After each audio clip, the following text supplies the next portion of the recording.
setelah 20 tahun lebih lah Abang menjadi seorang jurnalis ya, dari Iya. 2021.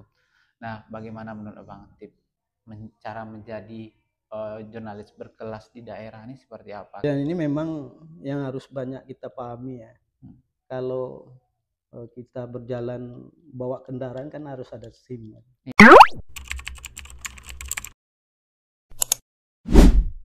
Assalamualaikum warahmatullahi wabarakatuh.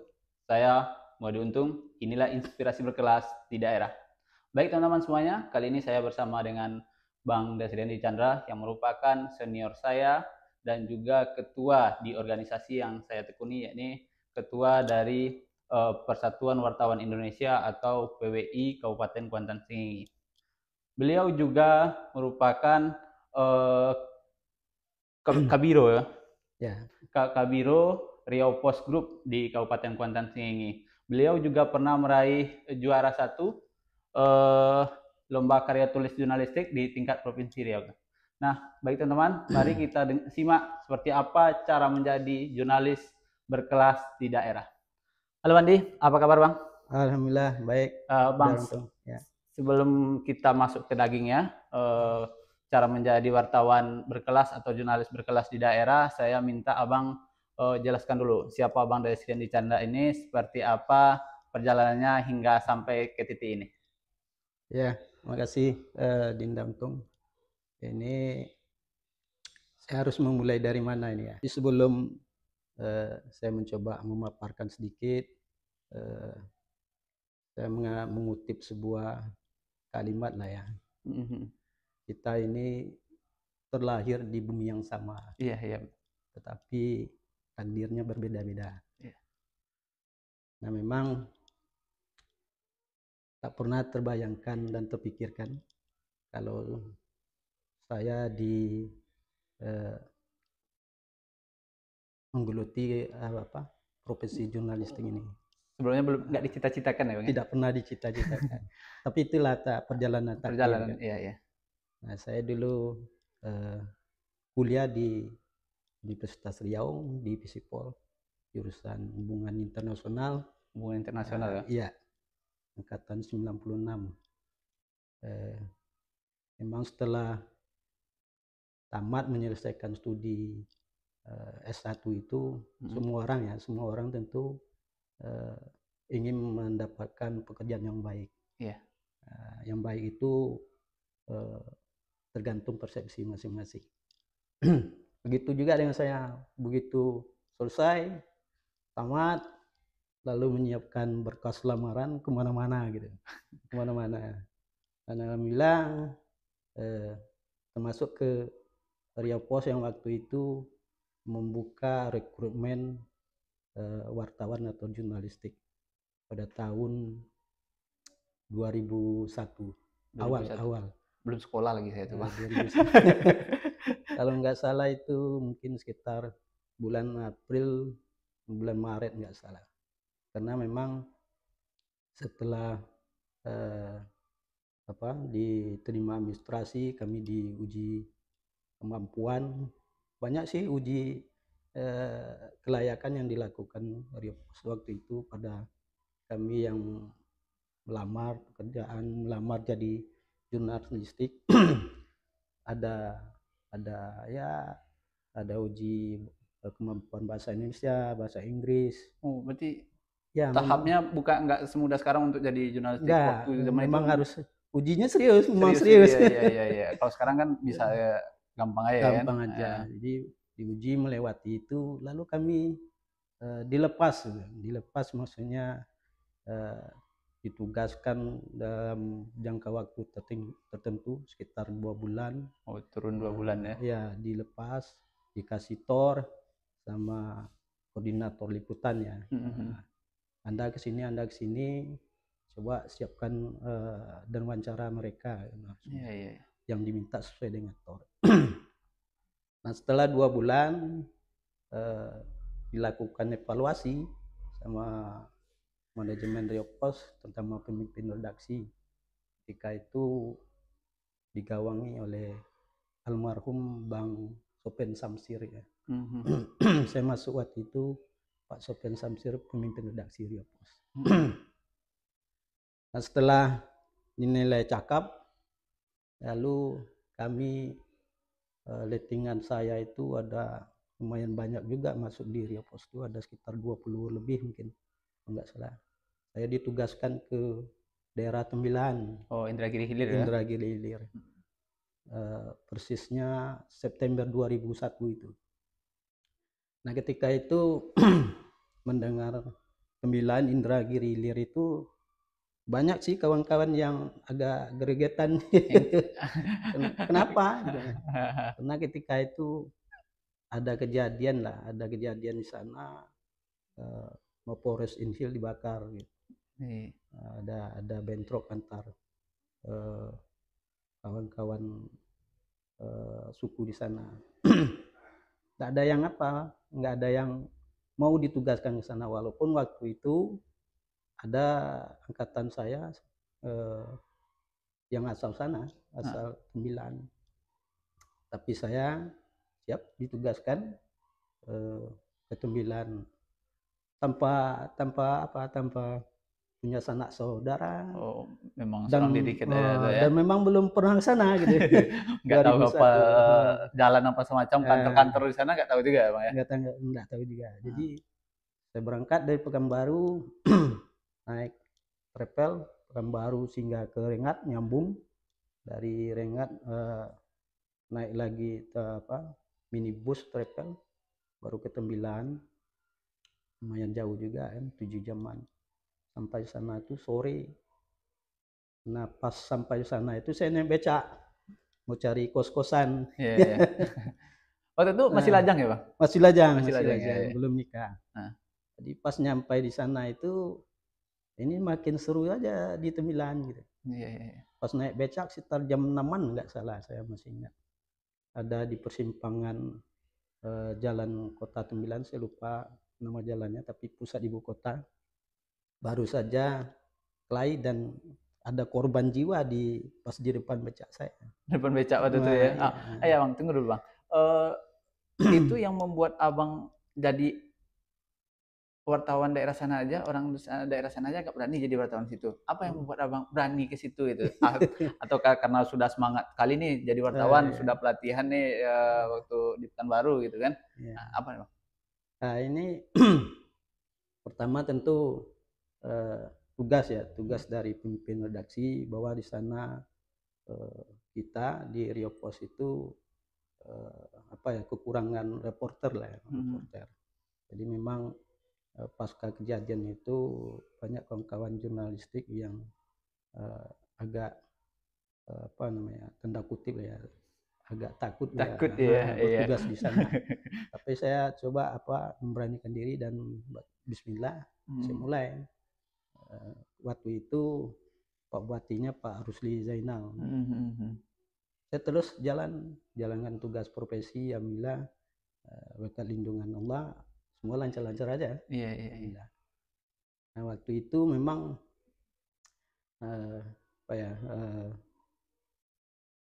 saya beberapa hari sampai 1 bulan itu nggak ada nampak kawan-kawan yang liputan. Jadi saya datanglah, biasa kita salam perkenalan. Saya datang ke komplek perkantoran Pemkab Inhil, bersilaturahmi dengan Humas di sana. Waktu itu Pak Kabak Humasnya almarhum Pak Sunario. Saya melaporkan bertugas di daerah Indragiri Hilir Tembilan. Nah, panjang cerita, memang saya memang aktif nulis apa saja yang saya lihat, saya coba tulis. Ketika itu memang mendapatkan perhatian dari Pak Bupati waktu itu, Pak Rusli Zainal. Saya belum pernah melapor beliau, belum pernah bertemu gitu. Oh, belum kenalan ya. Tapi saya ini dari Riau Pos Andi gitu, belum ya. Langsung bikin berita ya. Iya, buat laporan berita. Ada kegiatan pemerintah daerah yang perlu layak dipublikasikan, kita buat.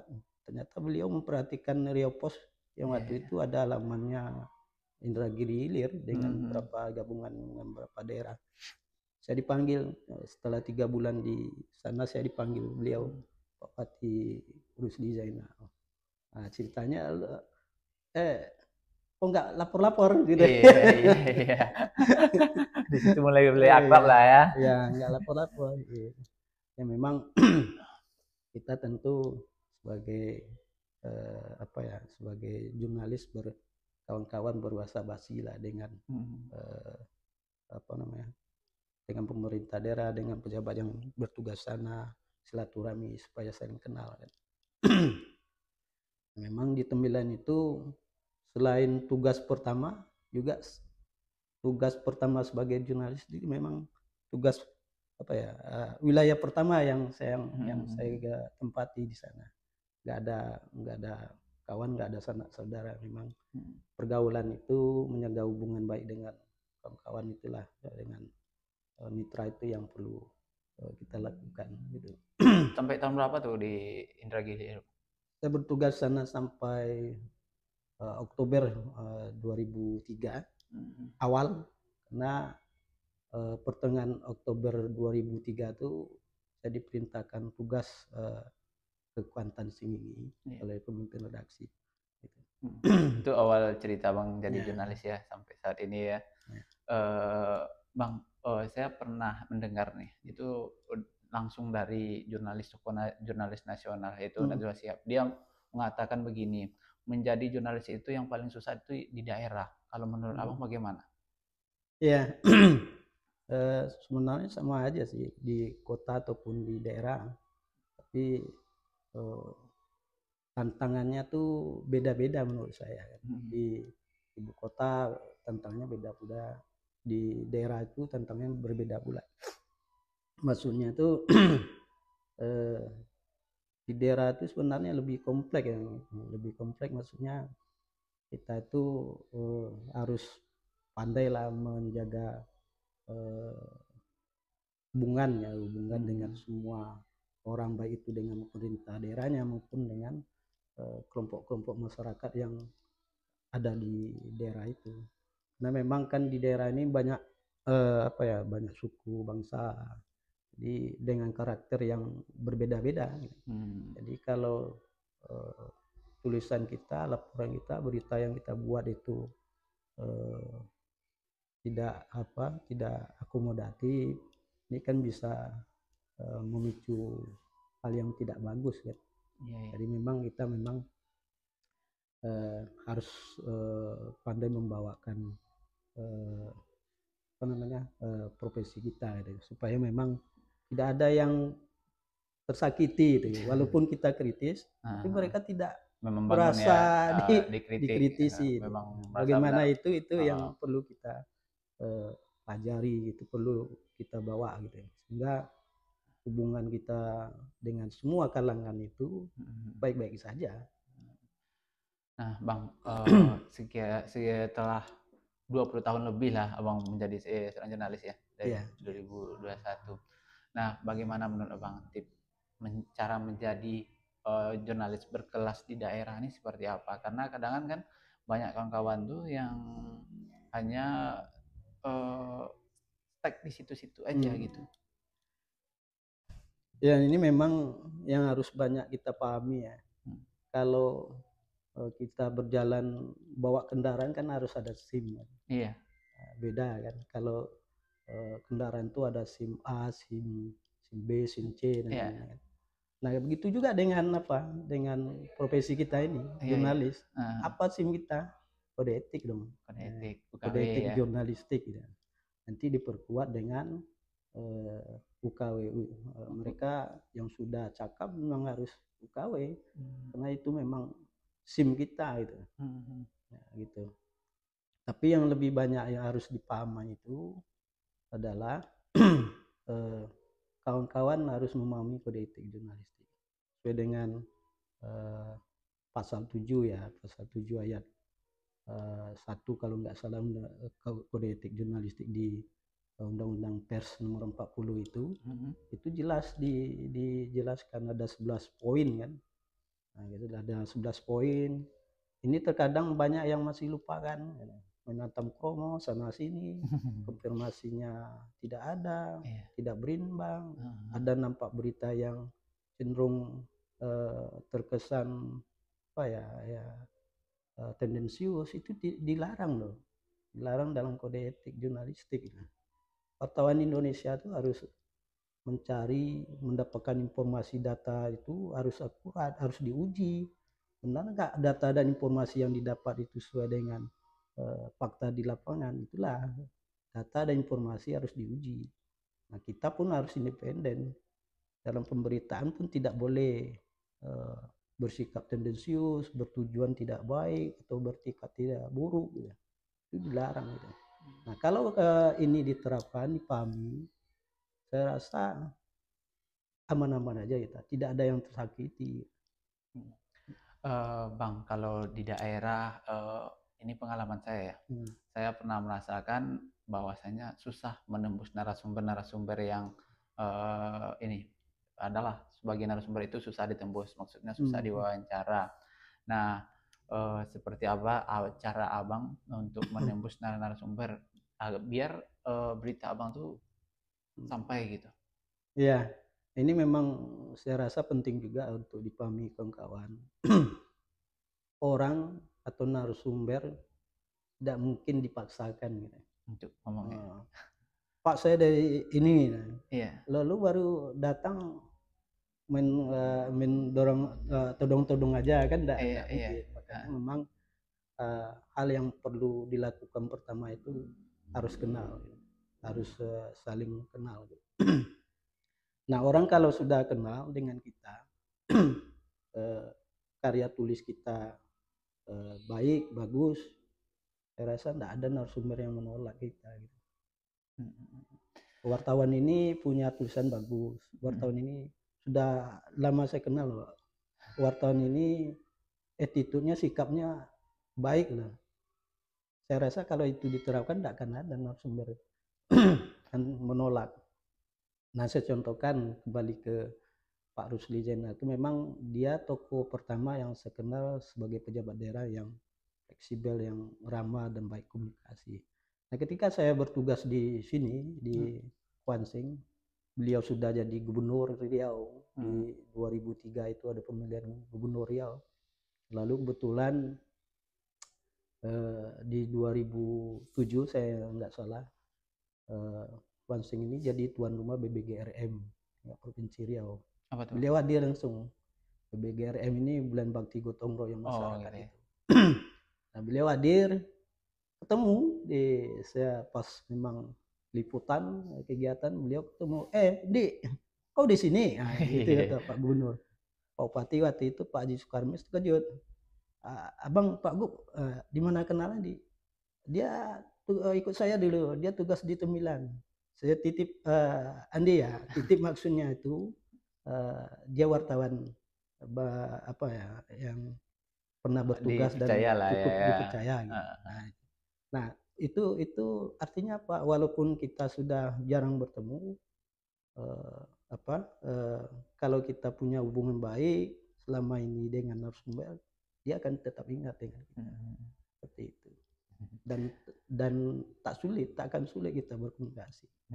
Iya, kalau saya biasanya Bang, kalau saya kan di TV nih, kalau jumpa narasumber baru nih, baru-baru saya kasih tahu, nanti kalau Bapak mau ini, anggap aja lah ini promosi gratis kalau misalnya pedagangnya gitu, kalau strategi saya Bang.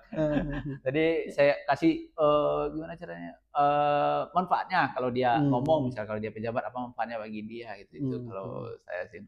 Dan kalau abang tuh jelas udah tahu nih dari sudah punya nomor punggung kali ya Bang ya. Ya, memang banyak trik lah yang harus dilakukan di lapangan, dan itu kadang-kadang menyesuaikan situasi kondisi lapangan juga. Kadang-kadang kan kawan itu bisa membaca situasi dan kondisinya, kita harus berbuat seperti apa, kita harus melakukan seperti apa. Tapi kunci memang harus pendekatannya harus tepat lah, harus kena lah pendekatannya ya. Jangan main todong-todong ya. Nah Bang, main masalah pendekatan dan masalah todong-todong. Bagaimana komentar Abang dengan kawan-kawan yang oknum kawan-kawan ini yang hanya kadang menggunakan kartu pes, nakut-nakuti kepala desa misalnya kan, nakut-nakuti kepala desa atau apa semacam itu, bagaimana komentar Abang terkait ini? Ya, memang perkembangan media sejak 2010 ke atas memang luar biasa lah ya. Dan itu diikuti dengan perkembangan kawan-kawan yang menjadi wartawan gitu ya. Nah, balik lagi ke awal. Nah, dulu kan sebelum jadi wartawan itu banyak tes yang harus dilalui, sampai soal etika, soal kode etik jurnalistik pun kita pun diajarkan, diberitahu. Nah, sekarang kan tidak banyak yang instan gitu. Nah, ini yang instan ini kadang ya maaf kata ya tidak memahami itu, akhirnya menyalahi kartu pers yang mereka miliki, menyalahi profesi. Padahal kan dilarang gitu. Kalau mereka paham dan tahu tentang kode etik jurnalistik, pastilah tidak akan melakukan itu. Kenapa? Wartawan Indonesia tidak beretikat buruk lah, tidak menggunakan profesi itu untuk hal-hal yang jelek, yang buruk, untuk seperti yang dikatakan tadi, menodong ini, menodong itu salah besar, dan itu tidak bisa disebut jurnalis yang baik. Bang, pesan Abang lah untuk teman-teman yang baru memulai profesinya di bidang ini, terutama di daerah. Kalau saya kalau di kota tuh langsung ada role modelnya kan Bang. Kalau yang susahnya bagi saya kalau di daerah ini sedikit gitu kan. Untuk jadi role model tuh yang membimbing tuh cuman sedikit gitu kan. Kadang kan macam saya misalkan pemahaman ke awal di pers tuh salah gitu kan. Dengan anggapan dengan adanya kartu pers tuh serasa udah menguasai dunia gitu kan. Ternyata tidak ya. Pesan-pesan Abang kepada teman-teman yang baru menekuni bidang jurnalis ini apa?